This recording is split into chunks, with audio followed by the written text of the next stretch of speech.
Welcome back. We are here today with Professor John Mearsheimer and Alexander Mercouris to discuss what is going on in Ukraine. So thank you both for taking the time. Thank you. Glad to be here, Glenn. So it seems that we're going up the escalation ladder now. There's attacks on these Russian civilian ships. There's talk about going after, well, more forcefully against the Shadow Fleet. We're getting more and more directly involved in attacks on Russia, whilst rejecting serious negotiations. A lot of this assumes escalation control, though, and which is premised on the idea that we're dominant and the Russians will have to back down at some point. But when Russia's winning and it's holding all the cards, how can we explain this decision making on the European side? Well, I'd just like to say a word about the negotiations, Glenn, between the Russians on one side and, let's say, the West plus the Ukrainians on the other side, because the West would include the Europeans and the Americans. I find the whole situation, and I'm choosing my words carefully here, categorically bizarre. I mean, it's very clear what the Russian demands are, especially the core demands. And they have not changed forever. And the Russians continually remind us what those demands are. Yet the West, and here we're talking even about the United States, continues to act as if those demands were flexible and that the Russians were not deeply committed to those demands. So you have this whole negotiation process that looks like it makes no sense at all. I just kind of don't get what's going on here. They send Witkoff and Kushner to talk to Putin, and he has a 5-hour conversation on December 2nd. And then there are these negotiations in Berlin over this past weekend. This is December 14th and 15th, involving the United States, the Europeans, and the Ukrainians. And they come up with a series of positions that are completely at odds with what the Russian demands are. And you say to yourself, after all this time negotiating, if you're not going to accommodate yourself to these non-negotiable Russian demands, what is the point of coming up with a program or a policy position that is the polar opposite of the Russian demands? And this just goes on. And you sort of say to yourself, what world are these people living in? It's just amazing. Well, I would agree. I mean, I don't think that there are negotiations properly between the Americans and the Russians. There are meetings between the Americans and the Russians. The Russians restate their demands. The Americans hear them, and then they negotiate with the Ukrainians and the Europeans. Far more time. The Americans seem to be spending far more time talking to the Ukrainians and to the Europeans than they do to the Russians. And as a result, the fact that the Russians are there as the other party seems repeatedly somehow to get lost. And it doesn't help that the Russians are apparently saying, in fact, they're not apparently saying, Lavrov has recently said that Trump told Putin in Anchorage that he would make sure that Zelensky did come round to the Russian way of thinking and that he could make sure that that would happen. And now the Americans are apparently telling the Europeans the same thing, that they will get the Russians round to the to the European way of thinking, and that the Russians will be persuaded somehow to accept these Berlin proposals. All this does, I'm sure, is it sows doubt on everybody's side. And it means that we're just going round and round in circles, ending up with the same positions all over again.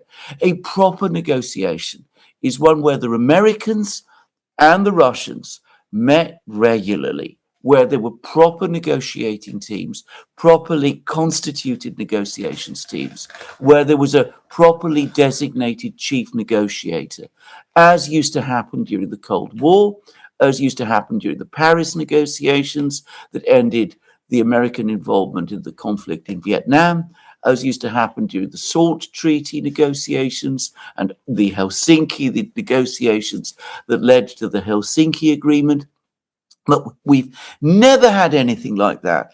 We've had Witkoff and now Kushner, who isn't even a member of the administration, going around having meetings with the Russians, coming back from those meetings, then talking about those meetings for hours with the Europeans and the Ukrainians, and ending up basically agreeing to what the Ukrainians and the Europeans want, which is exactly, as you said, the diametric opposite of what the Russians say. So unless and until we have these proper negotiations, I think the negotiations aren't going to go anywhere because they cannot go anywhere. It is as simple as that. But the point is, Alexander, it's not simply the lack of professional negotiators on the American side. That is a serious problem for sure. But it's also the fact that there's no common ground here between the two sides. I mean, it's quite clear that the Europeans and the Ukrainians have a completely different set of views than the Russians. They're diametrically opposed views. Then the question is, where do the Americans fit into the equation? Because the Americans are sort of the swing vote here. Sometimes you think they're leaning towards Putin, and sometimes you think they're leaning towards the Europeans and the Ukrainians.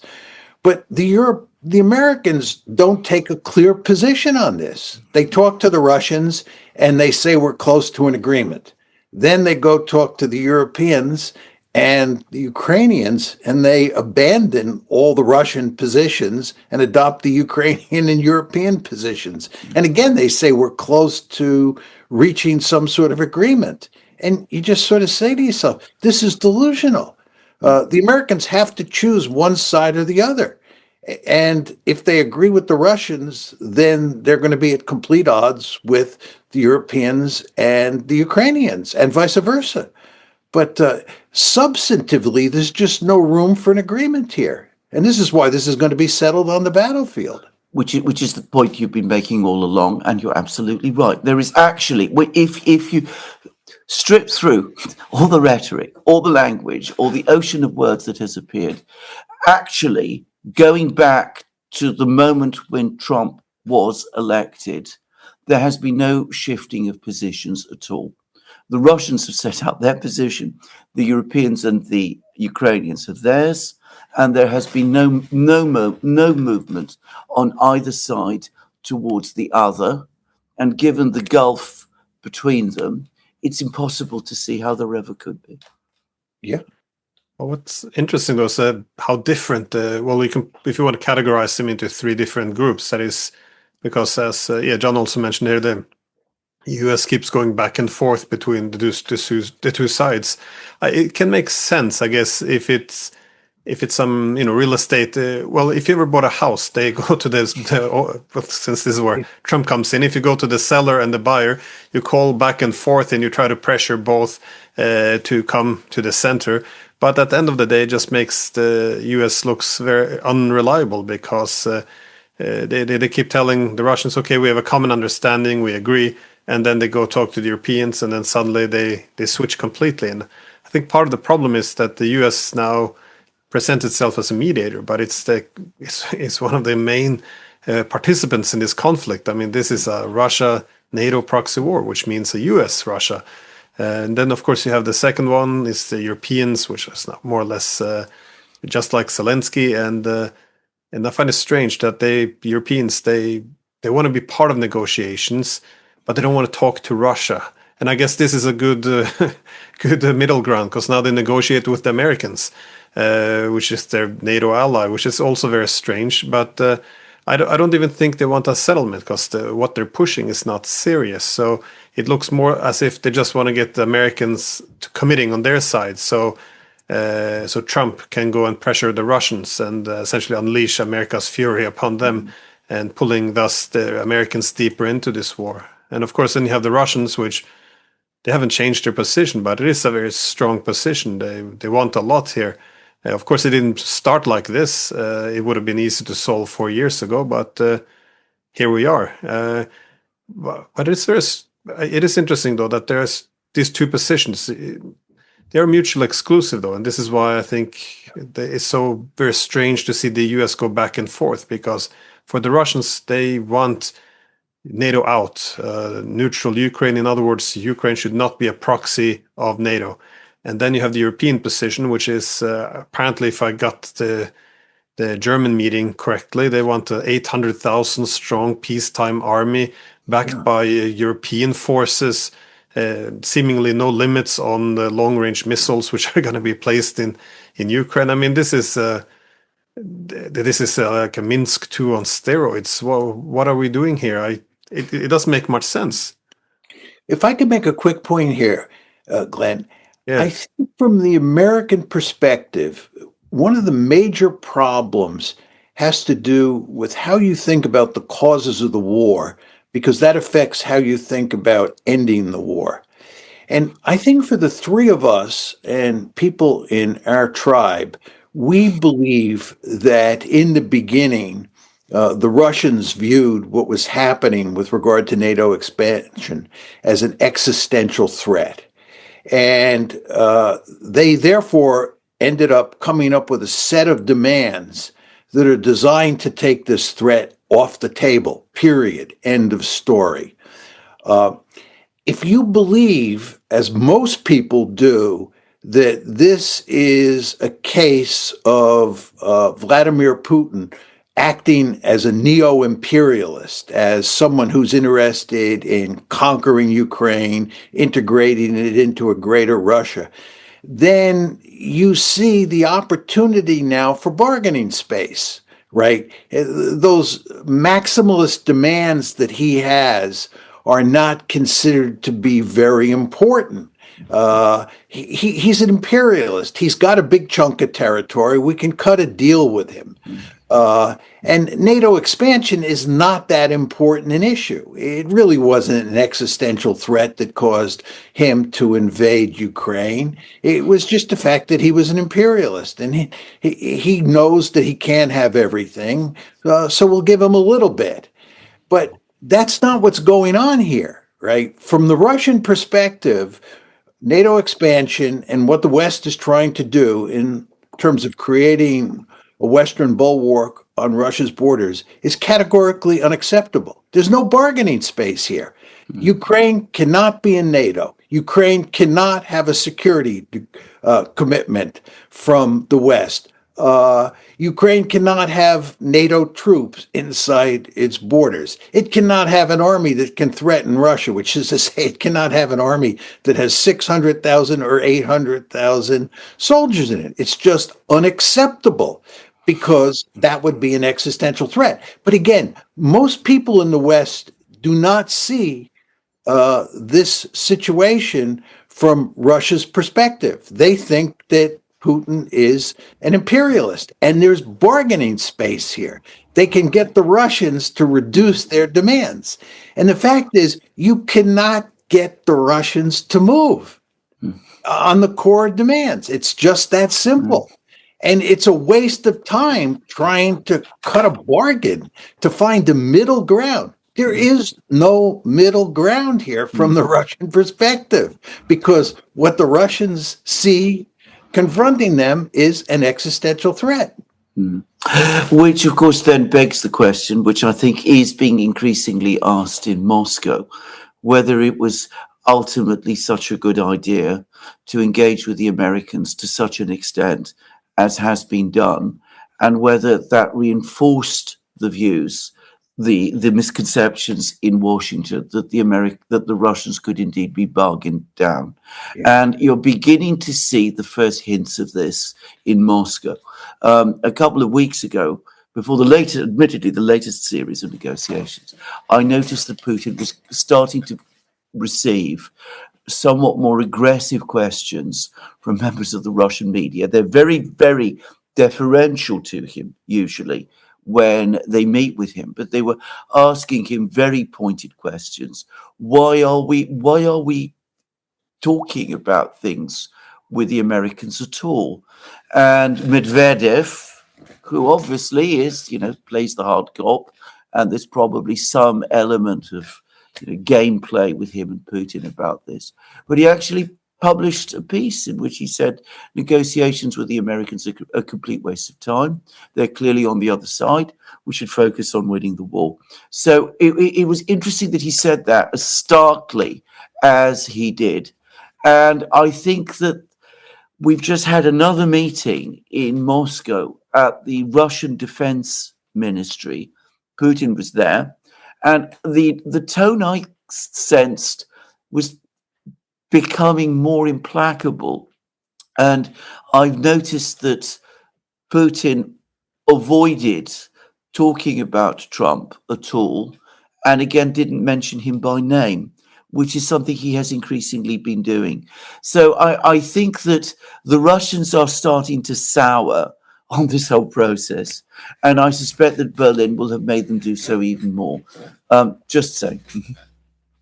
That's, I think, something that the Trump administration isn't calculating. I think all this rhetoric about Putin being a dictator, they assume that he doesn't have political pressure on him. But of course, the possibility of having a diplomatic path was the Americans have suggested. This has been a reasoning for not going so hard on the battlefield while stepping up the aggression. But as the US flip-flops yet again and now seems to be pivoting towards the European position, then there's this immense pressure on Putin to step up the hostilities. I mean, if you look at what's happening in areas like Odessa and others, I would say the aggression is already increasing. But I liked what John said, though, because there's always been these two hypotheses. That is, on one hand, yes, let's say that Putin is just the imperialist. All of this was Russia, waking up one day wanting more territory. If this is the case, then it makes sense. You want to be careful with too much compromise, because then you might appease, you might embolden, you'll reward aggression. Meanwhile, you want to send weapons to make sure that the costs increase versus the benefits. However, as we believe that this was not an imperialist war, this was something that the Russians have been talking about for the past 30 years, that this is an existential threat, something they have to counter. Now suddenly sending weapons and ending diplomacy is exactly the opposite. This is posing an existential threat to Russia. What we're saying is we're going to fight to the last Ukrainian. We're not going to talk to them. That's what we said back from 2022, but we're going to pour in all the weapons we have until we've defeated Russia. I mean, that's just escalation all the way. And that's why I think it's also the problem here with this peace negotiations. That is, the whole idea is, okay, we'll give the Russians a little bit of territory, but then we have to build up this very powerful deterrent. That is, NATO has to be in Ukraine somehow, build up a powerful army, so this will never happen again. But of course, this neglects what the Russian view is, which is that the territorial dispute is merely a symptom, is a consequence of our reluctance to address the restoration of Ukraine's neutrality. So we're living in two different worlds, though, which makes it very difficult to have a conversation. Of course, if we are diplomats, that might change things, but yeah. But the other thing is, Glenn, if you're the Russians and you do view this threat from the West and from Ukraine as an existential threat, and yet the West and the Ukrainians won't concede that you have legitimate security concerns, and they're actually going to increase the pressure on you as much as they can. You, the Russians, then have a powerful incentive to prepare for a long war. And even when this turns into a frozen conflict, you will understand that that frozen conflict will be a nasty security competition between you, Russia, and the West and Ukraine.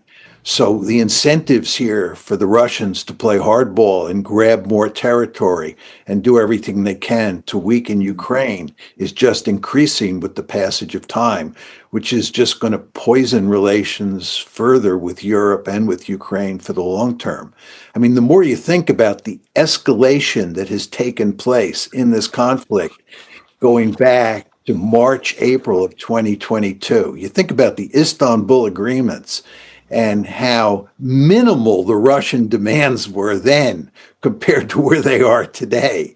And then you marry that to our conversation here about where this train is headed, and you just say to yourself, boy, the potential for really serious trouble over a long period of time is very great here. Indeed, John. And in fact, just confirming all the points you've just made, we've had this meeting at the Russian Defense Ministry board, and it's difficult to get all of the texts of all the speeches, because you have to go to various places on various Russian official websites to find them. But they were exactly about the point that you were making, that there is not going to be a peace settlement long term in Europe, that the rhetoric from Europe is all about war, that there is going to be a long, protracted conflict, that the present set of European leaders are not going to be prepared to negotiate. And far and away, the biggest discussion, the major part of that meeting, was not even about the existing war at all. It is about the enormous military buildup that must now take place to confront the threats from the West that are going to happen in the future, and the need to build up the Russian armed forces even further, to develop them even further, because that is the only way to secure security for the long term. And going back to, again, the very point that you made, how, if that is what you are thinking, if that is what you, the Russians, are thinking, can you accept any possible situation in which Ukraine, in that kind of context, remains tied to the West with security guarantees provided by the United States, ratified by the Senate, with forward NATO troops forward-based on the territory of Ukraine itself, with missiles in Ukraine, all of the things that were discussed in Berlin. To the Russians, all of this in a situation where they believe they are now in a long drawn-out confrontation with the West. To them, all of this looks aggressive towards them and threatening their own security. So this is inevitably going to make them harden their positions even further. It was clearly set out over the course of this meeting in Moscow. And I have to say, when I was reading it through last night, it made my heart sing.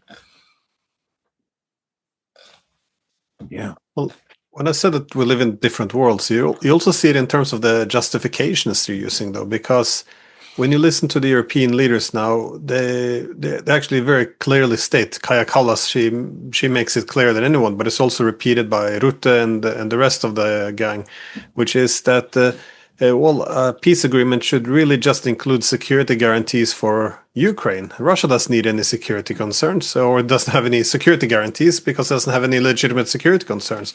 And how they explain this, because, well, obviously Ukraine is the victim here, Russia is the aggressor, so, and we're trying to help the victim, so obviously the security guarantees have to go to the victim, so the aggressor doesn't violate the victim again.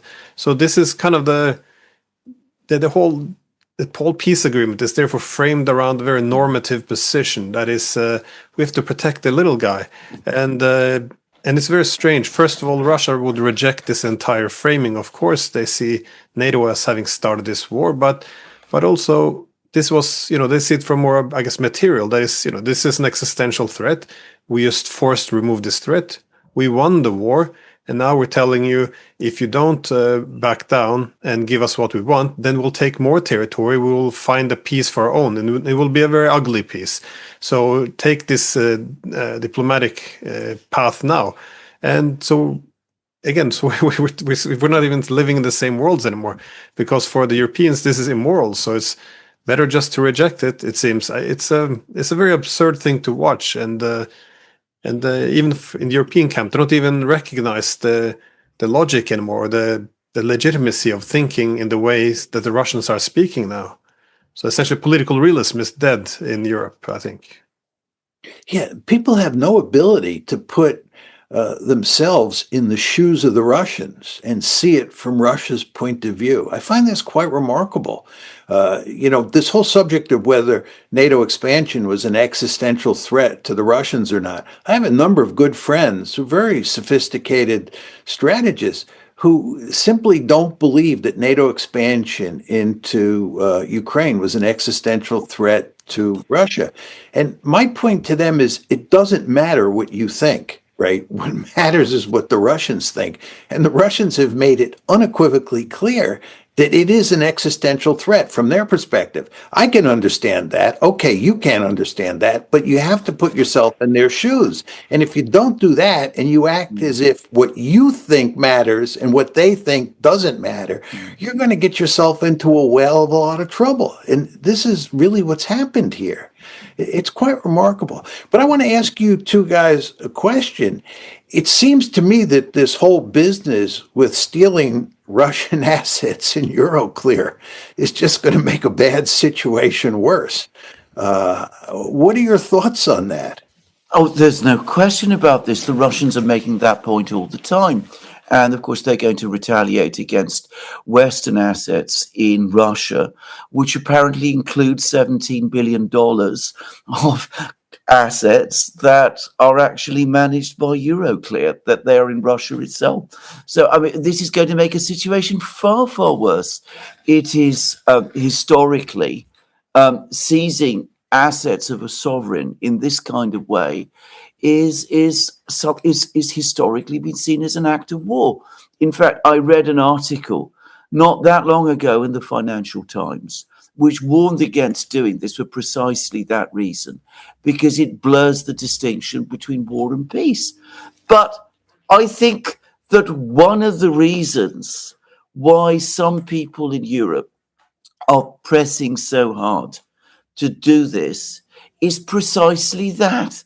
And one of the things we're not perhaps saying is that it's quite obvious to me that there are some people in Europe who do not want to see a negotiated settlement of the conflict.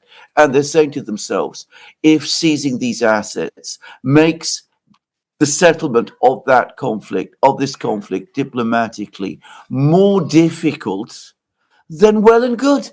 Let's do it. Let's do it for that very reason, because either we believe that the Russians are going to run out of steam because their losses are so great that their economy is going to crack, or because we want to keep the Americans in, or because we want to avoid the quarrels that always might break out amongst each other in Europe, or for whatever reason.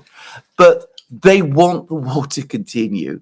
And so much of what we have been discussing about the positions the Europeans are taking, both on this issue of the assets and on all of the other points, is that ultimately they must be aware that the Russians are not going to accept these things, which, given that they're putting them forward all the time, must mean that they don't want a negotiated peace.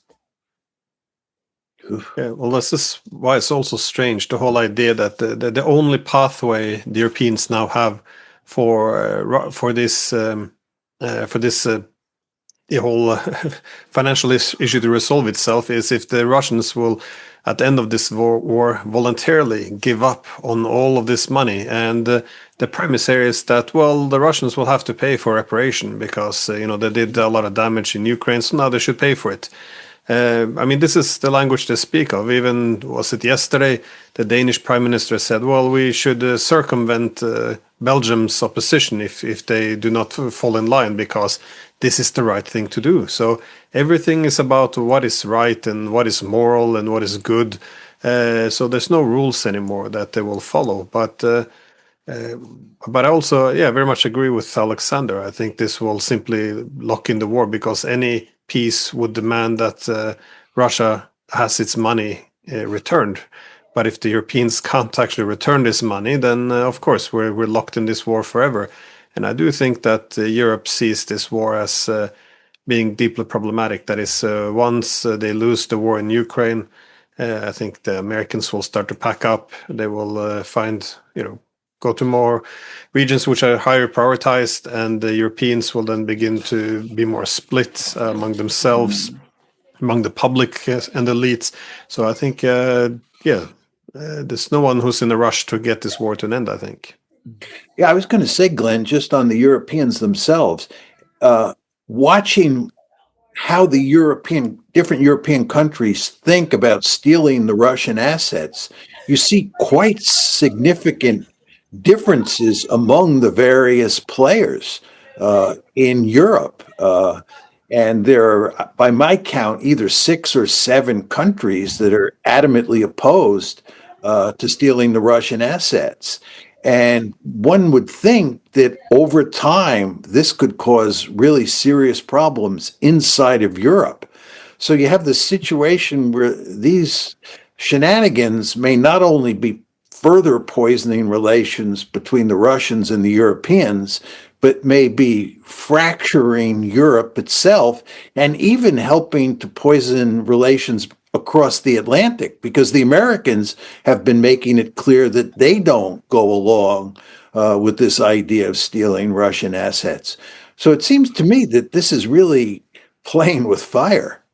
Well, absolutely. It is exactly. It's an attempt to keep Europe united is now starting to create fractures, because I mean the other reason they're doing this is because Ukraine needs money. I mean, Ukraine is burning through money incredibly fast. Its tax revenues have collapsed. Its budget is widening constantly because the expenses of the war are increasing as the war is lost, but you have to maintain a bigger and bigger army to try to fight the bigger army that the Russians have. Of course, the costs are exploding. So there is this huge hole in the budget and it has to be filled. European governments are at great stress already, financially. So this is attractive. It stops any prospect of peace, and at the same time it gets round the immediate funding problem, at least for a while. But of course, doing that is creating stresses, because you have small countries like Cyprus and Malta, which are financial centers, small financial centers, but financial centers nonetheless. They are very worried about this because they worry what the international impact of this would be.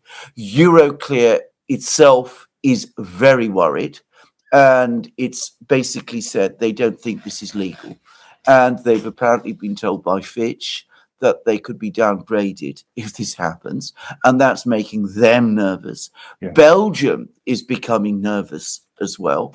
The former Austro-Hungarian Empire is uniting in opposition to this. Czech Republic, Slovakia, Slovenia, I believe, Hungary, of course. So they're all uniting against this too, for various reasons of their own. So this attempt to keep the show on the road is now actually creating frictions and starting to create divisions. And you're already seeing that they're now changing in mid-flow their own rules. They're now starting to resort to emergency powers to change the system on how freezes and sanctions are extended. Remember, Hungary, when it agreed to this freeze in the first place, did it on the basis that every 6 months this issue would have to come up again for discussion and would have to be rolled over, and Hungary would have that veto every 6 months. Now that veto has been taken away using emergency powers. So the tensions are going to grow. And Italy is unhappy. Italy has always had difficult and prickly relations with France. That's a historic problem, which, if you know European history, has always been there. The French government supports it. That almost makes sure that the Italian government is nervous about it. So you could see that the tensions are starting to increase. But that doesn't seem to prevent the key big players, Germany, France, the Scandinavians, they want to keep going. And the British, of course, are encouraging them in that too. So you could see the tensions and the fractures starting to grow. But let me run another question by you, Glenn, and you, Alexander. What do you think of the argument that in the final analysis, this doesn't matter at all whether you give Ukraine more money, because it's not going to affect what happens on the battlefield? What Ukraine needs is more soldiers and much more weaponry. And giving Ukraine this additional money may help keep the government afloat and social services afloat and so forth and so on, and, pay soldiers. But in fact, the Ukrainians are going to continue to lose on the battlefield. This does nothing to reverse the situation that is evolving on the battlefield. Do you agree with that? Well, yeah. Well, no, I agree with it, but I think the collapse in Ukraine is happening simultaneously on three levels. One, of course, is the economic. If they can't get the money, then they will run into bankruptcy. But also on the battlefield, I think that's the second one. They are losing. It's you can't just they're not printing weapons in the EU. They have to find a way of actually building these weapons as well. They have to train the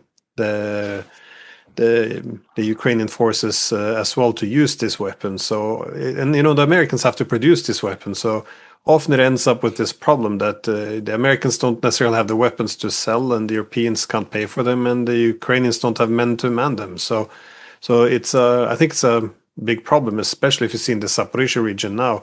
I mean, if you steal some Russian assets, how is this going to fix things on the battlefield? The whole manpower issue as well has manifested itself in massive social problems now in Ukraine. That is the more aggressive recruitment strategies. You see the mass desertions. A lot of this is killing off morale among the troops as well. So I don't see this as a silver bullet. I think it can help to keep some of the finances in order for a while more, but the military aspect is important. But also the third one, which is I think a political collapse might ensue as well. We already see, possibly induced by the United States. Again, I don't have any evidence for it, but given that the US has significant influence over the anti-corruption agencies of Ukraine, I find it interesting timing that Yermak and others suddenly had to go down. That is the people closest around Zelensky. So I see a bit of a meltdown in the political leadership, the military, the social cohesion, and also the economy. I guess that would be 4 levels, but no, I don't think this is going to solve much. I think it's more of a need to do something, and of course, trying to freeze to keep the war going. It's not going to solve anything, because what you say, John, is absolutely right. This whole conflict is going to be decided on the battlefields, and on the battlefields, Ukraine is losing and is going to go on losing. That I don't think there is any doubt now, or really there shouldn't be. But Glenn has, I think, put his finger on an important point, as I think often happens in a war. Everything is going wrong at the same time. The war on the battlefronts is being lost. The economy is crumbling. The financial structures in Kiev are crumbling too. There's pressure from the Americans, because the Americans, however confusedly, see the need to have some kind of end before the collapse comes. And of course, the Americans are coming up with all sorts of alarming ideas about prioritizing Asia again, and the Europeans haven't liked this new strategy document at all. So when you all find yourself in that kind of situation, and I've seen this, especially in my previous life, many times, what you tend to find is that people who find themselves in that situation, they're dealing with all sorts of problems, intractable problems, all at one and the same time. They tend to focus on the one problem amongst them that they feel that they can at least solve to some degree in order to keep things going and to get through the day. And this has a lot of the feeling of that. It's a sort of improvised, desperate improvisation. Find the money, get the money from the Russians, send it to the Ukrainians. We solve the immediate problem of Ukraine running out of money. We make it more difficult for the Americans and the Russians to cut a deal. And, well, as for all of the other things, well, we just don't think about them or don't talk about them so much because we can think, we have all, we think and talk and worry about this specific thing, which at least is something we can do. Yeah, but I think that's an excellent point. But this has been a theme throughout the war, though. That is, whenever Ukraine does something crazy, like the invasion of Kursk, it's often criticized for being a PR stunt. Well, it is a PR stunt, but that has a purpose. It helps to boost morale among the soldiers. It increases the support from the West, and once this happens, it can, be good for recruitment. It can, there will be less desertions, fewer surrendering. I mean, all of this has, it's an upward spiral. Now that things are falling apart, I think everything, as Alexander suggests, begins to fall apart at once. So I don't see, as I said, taking the money being some silver bullet here. If anything, I think the people are in Europe who are now feeling the same as the Americans, that the war has been lost. We participated in the killing of tens of thousands of Russians. Perhaps this is the time to get out. I think they can maybe even see this as a venue of opposing some of the more aggressive ideas of von der Leyen and Callas by pointing to the illegality of this thing. So, no, I think a lot of things is falling apart.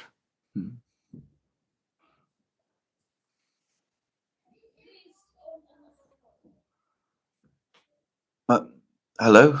Yeah, sorry. Any thoughts? Well, I froze for a second. Yeah. Yes. Go ahead, Alexander.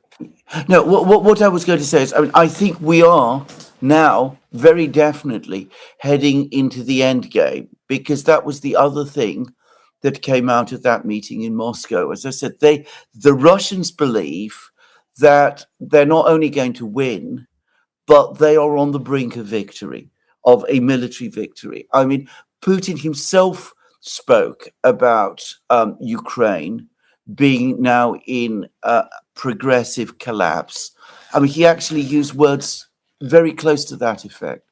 So that inevitably means that the Russians are going to harden their positions for that reason alone. Given that they sense that they're going to win, there's going to be pressures in Moscow saying, we can't bargain away our victory. We've spent far too much blood and treasure getting ourselves to this point. I mean, they have sunk costs to think about as well. So we've spent far too much of that. So that's going to make us more determined to stick to our positions, because we don't have to give ground on them, and it'd be difficult to justify at this point. And at the same time, because we are in the end game, on our side, we are becoming more desperate and more frantic, and we are coming up with all kinds of strange ideas. The ideas that were floating around in Berlin, the original 28 points, which, by the way, the Russians weren't going to accept either. I mean, the 28 points that Witkoff and Kushner took with them to Moscow, the Russians said, look, this is something we can talk about. Putin said, something we can talk about. But there are large parts of this that are unacceptable to us. So we come up with all of these strange ideas, the 28 points, the Berlin proposals, the asset seizures, the attacks on the oil tankers that Glenn was talking about earlier in the program, the attempts to nitpick by harassing the fleets that trade in oil, and things of that kind.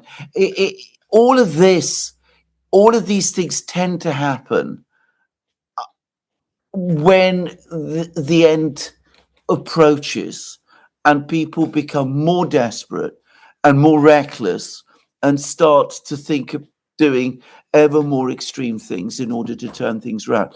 The head of MI6, by the way, gave a speech in London the other day in which she spoke about going back to the practices of the Special Operations Executive during the Second World War. In other words, sabotage attacks and all kinds of James Bond type of activities. And again, I have to say, I thought that was unbelievably reckless and ill-judged. And it gives you a sense of how worried beneath the surface people now are starting to become. But Alexander, you talk about the end game or the end coming. And the question is, first of all, what does the end look like? Yeah. How much Ukrainian territory do the Russians end up taking? Do they end up taking Odessa, Kharkiv, and a handful of other oblasts?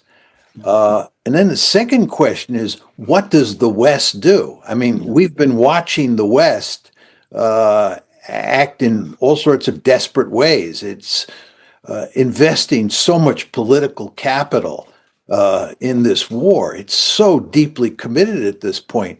Is the West, especially the Europeans, are they just going to allow Ukraine to lose? And if not, what are they going to do to rescue the situation?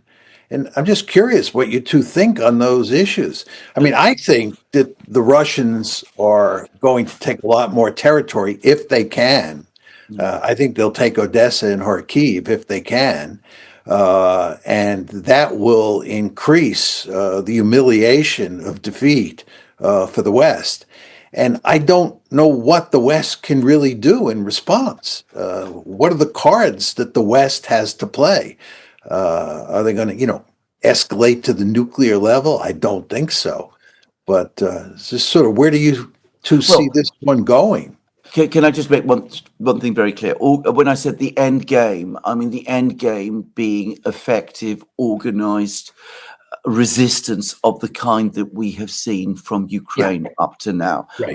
I mean, what comes after is going to be very ugly, and it's going to be very, very difficult, and it will go on for decades, probably. I mean, very, very tense, cold peace, if it is even properly speaking a peace at all.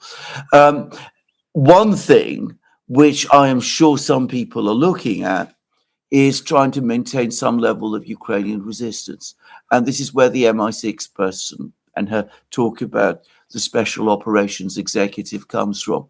SO, as I'm sure you both know, was the sabotage operation that the British government, Churchill, ran during the Second World War, trying to stir up resistance in German-occupied Europe. So planting saboteurs, helping resistance groups, engaging in all that sort of thing.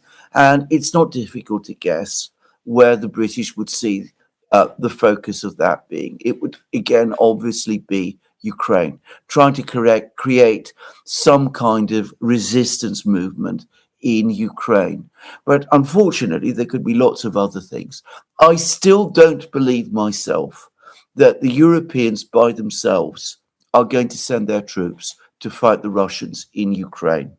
I don't believe that the Americans are prepared to do that either, for rather different reasons. So I don't think that is going to happen.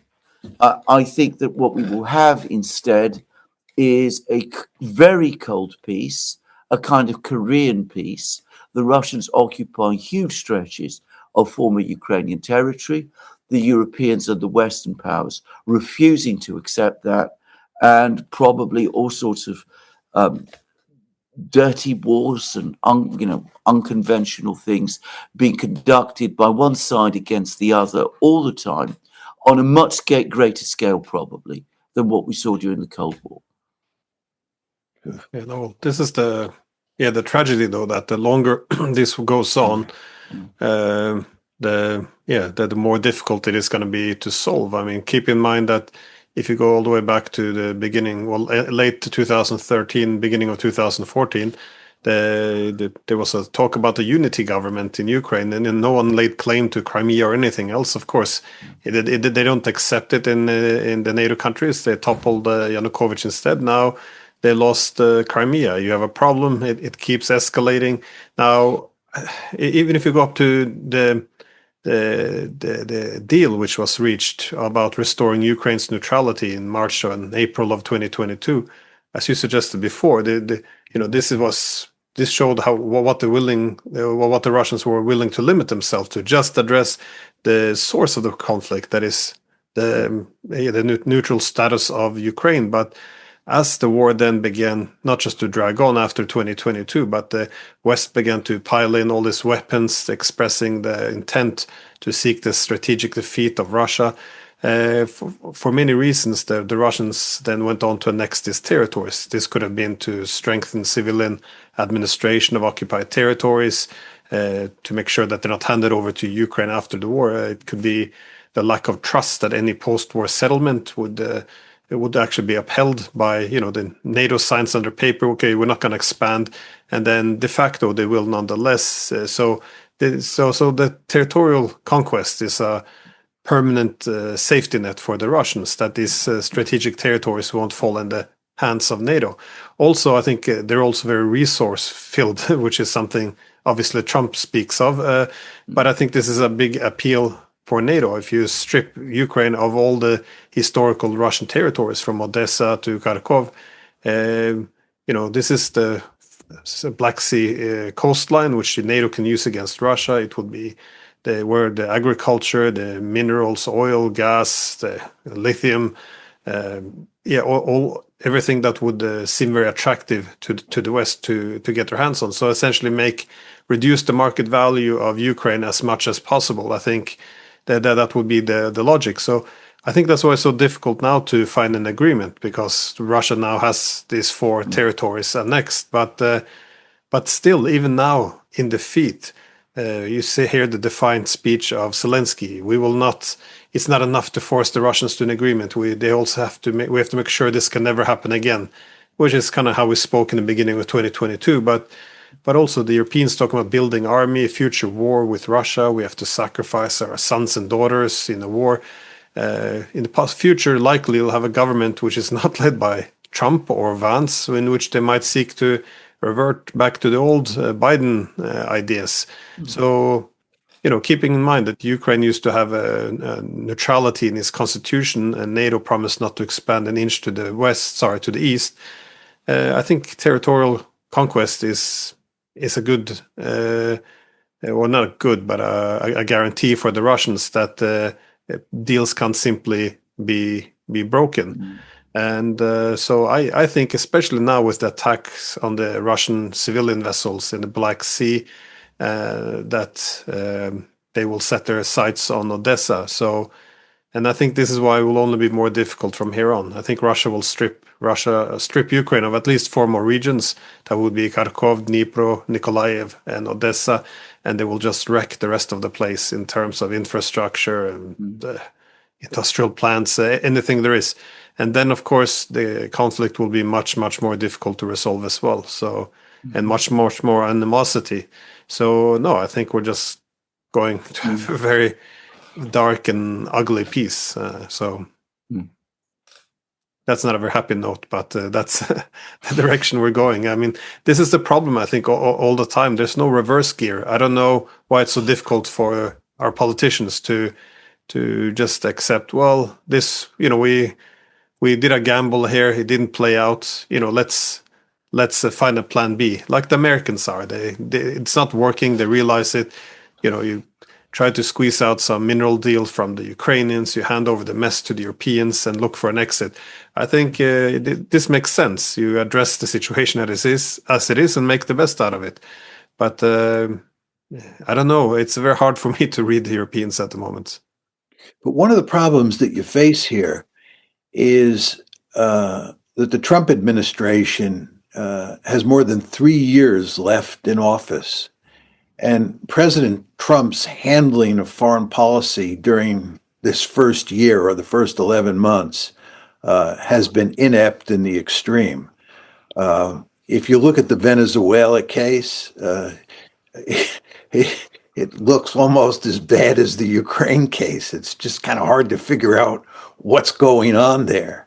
If you go to the Middle East, this plan that they've come up for solving the Gaza problem is not a serious plan. It's just not going to work. It's not even close.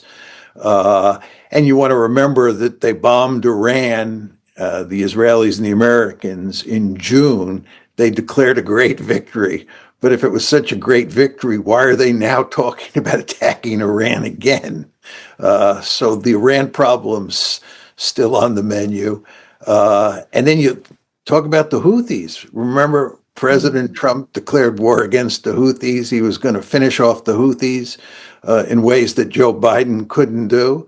And after 1 month, he quit and said those Houthis are a tough bunch of hombres. So in effect, the Houthis beat the Americans in that fight. So we're in real trouble in the Middle East. And I didn't even talk about Syria and Lebanon. No. And then there's Venezuela, and then there's Ukraine. And the American administration looks like the gang that can't shoot straight. And it's hard to be optimistic about what the future holds for the Trump administration in terms of managing foreign policy. There's just no reason to be optimistic. Steve Witkoff and Jared Kushner are going to be two of the key players moving forward. And these guys are amateurs. This is amateur hour.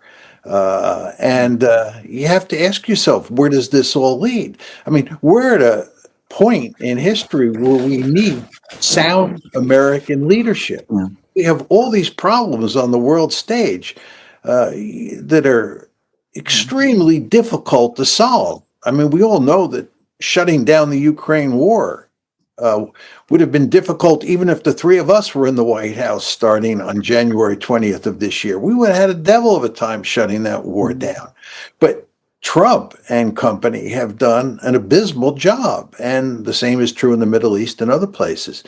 So I think moving forward, you cannot count on American leadership to help us get out of these many difficult situations that we're in. I completely agree, and I think this is where I think the Russians made their mistake, because I think the Russians are perfectly aware of these really the very dark and bleak scenarios that we're talking about. The Russians want, I've no doubt about this, they want ultimately, their optimal outcome would be a situation where the situation in Ukraine could be satisfactorily resolved and they could reestablish at least a working relationship with Europe and a effective relationship with the United States. And I think the Russians, when Trump came in, said to themselves, the only way that we can achieve that outcome is through negotiations with the Americans. And that is why the Russians gave the Americans so much time. Why, in fact, Putin has been prepared to speak to Trump, is it 6 times, 7 times? Why we've had all of these discussions with Witkoff, all of these meetings, because the Russians thought, and I think they were right about this, that the way to solve this problem was through a substantive, proper dialogue between the United States and Russia, and the Americans and the Russians finding a way through together. It was the only way this could be done. It never happened because Trump and his people just didn't know how to do it. They not only didn't know how to do it, they never made any effort to find out. They never sought wider advice. They never consulted. They just went ahead. They sent Witkoff to Moscow. Witkoff had his conversations with Putin, and I'm afraid it's gone wrong from that moment since. Yeah. Let me say this just very quickly at the risk of being sanctioned by the European Union. I think the Russians are the only adults in the room. Oh, so, well, I was thinking, though, we often make the point that, Europe's not one common or united actor. And I think a lot of the actions of the EU is exactly done. It's not necessary. It doesn't make much sense in terms of the rational, at least, sense in terms of foreign policy. But it's a lot of it's organized around the idea that they have to maintain their solidarity. But I think the United States have a similar challenge in terms of which can help to explain some of his erratic behavior. That is, when Trump got elected on America First, that's a very vague term. It can kind of mean a little bit of everything. And I think that this strategic ambiguity helped to cement a lot of different views in terms of how the US should address the challenge of declining relative power. Now, I think once in power, and Trump has to translate this into actual policy. I mean, if you look at America First, forget about economics and all this. If you just look at the foreign policy and how it addresses wars, what exactly is America First? For some it would mean no more wars. For some it would mean, okay, we have to restore hegemony. Others would go for the low-hanging fruit. That is, okay, no more forever wars, but let's do quick fixes. Like a quick bombing of Iran or knock out the Houthis or something like this. For others, it means perhaps outsourcing the war against Russia to the Europeans. Let them fight it and pay us. For others, it's let's end the war on Russia and get them on our side of the border in terms of bringing closer to us and away from China. So it can mean many different things to different people. So when you see the negotiators of Trump, be it Rubio or Keith Kellogg or Witkoff, I mean, they look like America First means something very different to a lot of them, though. Well, I think there's no question that people like Keith Kellogg and Marco Rubio are not part of the MAGA base or the America First movement. They're basically neoconservatives. They're basically people who want to maintain the foreign policy that we saw under the Biden administration and with Biden's predecessors. I mean, Trump represented himself as someone who's going to fundamentally change the way we do business. No more forever wars, no more privileging the interests of other countries, shifting the burden in Europe onto the shoulders of the European states, and so forth and so on. But of course, Kellogg and Rubio and all sorts of people in the United States. I mean, if you go to the Senate and look at people like Lindsey Graham and Mitch McConnell, they have a worldview that's very similar to the worldview of most European leaders. It's Trump and a handful of his, deputies, people like Vance, and I think maybe Witkoff, who have a very different view of how we should do business. But if you look at how Trump has actually behaved, a lot of what he has done has got him into trouble with the MAGA base. Venezuela, for example, all sorts of people who supported him are saying, what is he doing, picking a fight with Venezuela? We were supposed to avoid these kinds of wars. This looks like a forever war. What is he doing in the Middle East, attacking Iran and threatening to attack Iran again? And very important with regard to Israel, as both of you surely know, there has been a fundamental shift inside the Republican Party in terms of attitudes towards America's relationship with Israel. All sorts of young Republicans are saying this is an America First policy that we demand, not an Israel First policy, which is what we're seeing with Donald Trump. He's too beholden to the Israelis, and so forth and so on. So Trump is facing a lot of threats from below politically because of the way he's executed foreign policy, which is to say that in a lot of ways, he looks like a neoconservative. He looks like he's acting in ways that are consistent with the way Joe Biden acted. I agree. I mean, I would just add something else, which is the great challenge the United States is going to face. I'm always uncomfortable when people talk about the decline of the United States, because the United States, as far as I'm concerned, remains a great, very great power indeed, and will remain so. Its problem is that its historic partner, which is Europe, is in extreme decline. I mean, if you spend any time here in Europe, if you see European policy, this and policymakers and listen to them, you see the symptoms of this all around, and the inability of the Europeans themselves to find a way through this problem that affects Europe itself. I mean, they won't even talk to the Russians. At least the Americans are talking to the Russians. The Europeans won't even do that. So the United States has been able to be the great dominant power because supplementing its own very great power, it's had this alliance with the nations of Europe. They are now in deep crisis, and that crisis is going to get deeper. And the relationship between the United States and Europe has, in my opinion, up to now, strengthened the United States. Now it is going to act as a drag on it.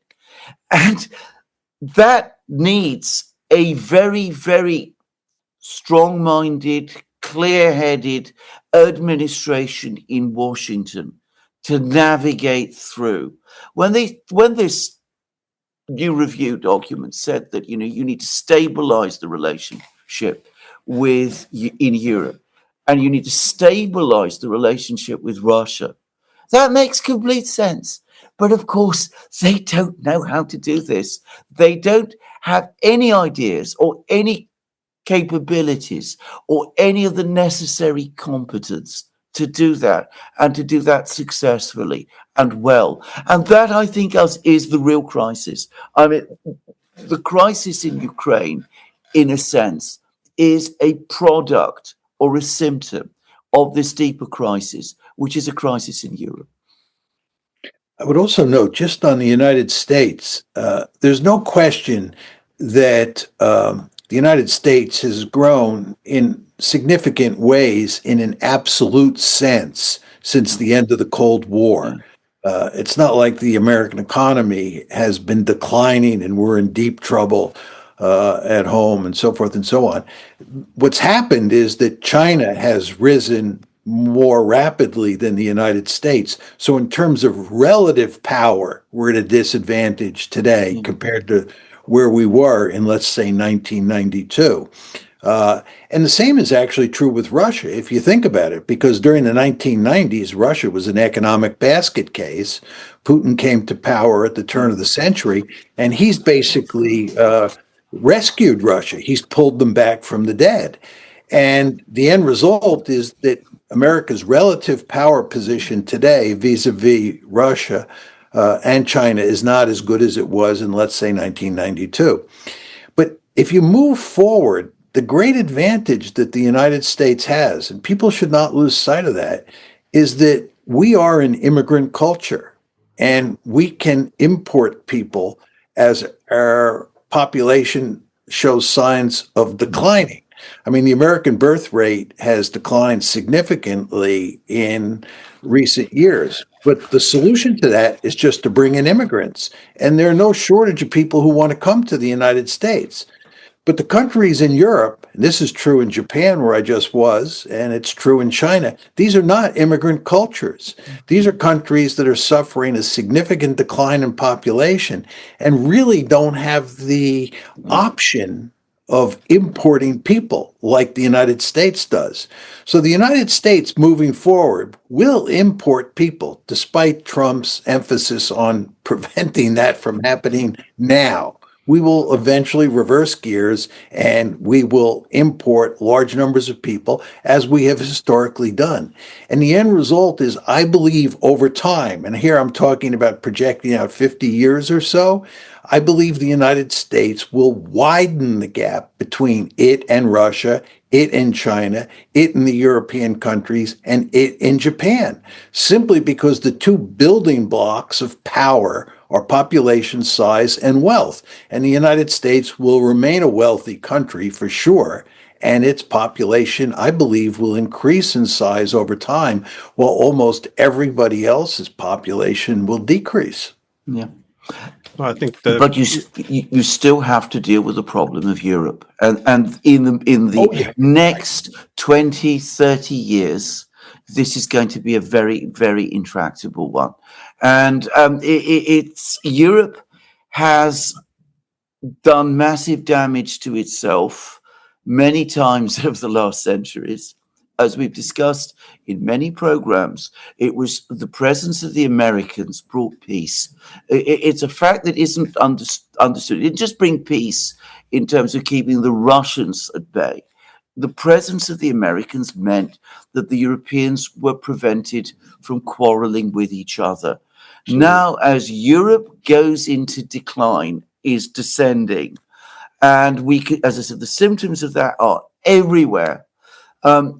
The American peace in Europe is coming to an end, and all sorts of bad things quite potentially can happen. That is America's biggest foreign policy challenge over the next 20, 30 years. And if I could just add one point to what you said, Alexander, which is a point we've made previously, but just to add on to what you said, the Ukraine war has actually exacerbated the problem in Europe. Yes. This is what's amazing about this whole situation. Instead of taking stock of where they are today, these European leaders continue to go down a path that makes the present situation increasingly worse and does virtually nothing to improve it. Exactly. Yeah. Well, I just want to say I agree that, I think that the decline in relative power is the most important thing if you look at the distribution. But I think the main challenge for the Europeans is the lack of appreciation of how the world is changing, and also the relationship with the US. Because, as you suggested in World War II, Europe were the frontline states. We're also quite important in the world after centuries of dominance. So the US invested a lot in Europe in terms of security guarantees, in terms of very generous trade agreements, all of this. But it made sense then in the bipolar world. And I think also in the unipolar world, it made sense to have a key partner to maintain this global primacy.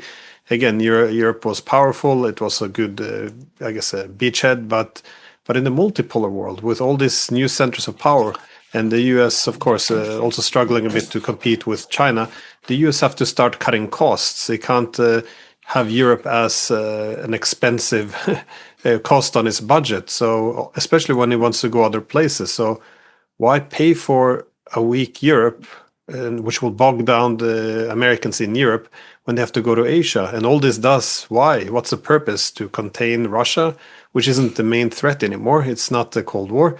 And it's just pushing Russia to China. So none of this makes any sense. And I think the Americans don't necessarily want to decouple from Europe, just radically transform the relationship instead of being a cost. I think it wants to make the Europeans more independent and an income. So, buy our energy, buy our weapons. If you have any profits, please invest them in America. But, we're going to have to pull out to some extent. So I think the relationship has to change because the world has changed. But the Europeans, I think they believe that, the unipolar world order is over. I guess we'll go back to the Cold War idea that we'll just hunker down with the Americans and just wait out the Russians because they're weak.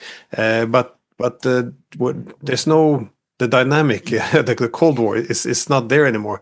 So I just think, there's no serious talk about how to adjust to these new realities. Anyways, any final thoughts before we wrap up? Well, just to repeat the point that's been made many times, that the outcome of this war is going to be a military victory fought by the Russians.